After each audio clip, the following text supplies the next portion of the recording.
বিএনপির নামে কেউ অপকর্ম করলে ধরে আইনের হাতে তুলে দিন, তারেক রহমান।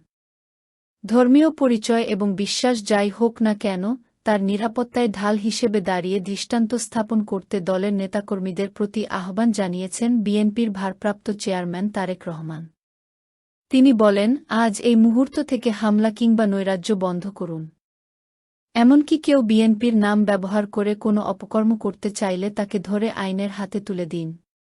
কোনো পুলিশের বিরুদ্ধে কোনো সুনির্দিষ্ট অভিযোগ থাকলে সংশ্লিষ্ট কর্তৃপক্ষের কাছে যথানিয়মে অভিযোগ দায়ের করুন।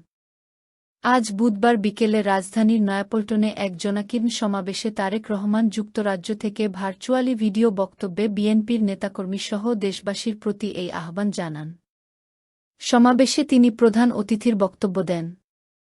জনগণের ভোটাধিকার কেড়ে নেওয়ার কথা উল্লেখ করে তারেক রহমান বলেন, শেখ হাসিনা গত ১.৫ বছর জনগণের উপর স্বৈরশাসন চাপিয়ে দিয়েছিলেন, ১.২ কোটি ভোটারের ভোটের অধিকার কেড়ে নিয়েছিলেন।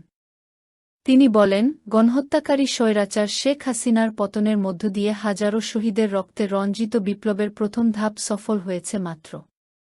ছাত্র জনতার এই রক্তজরা বিপ্লবের চূড়ান্ত লক্ষ্য একটি বৈষম্যহীন গণতান্ত্রিক বাংলাদেশ।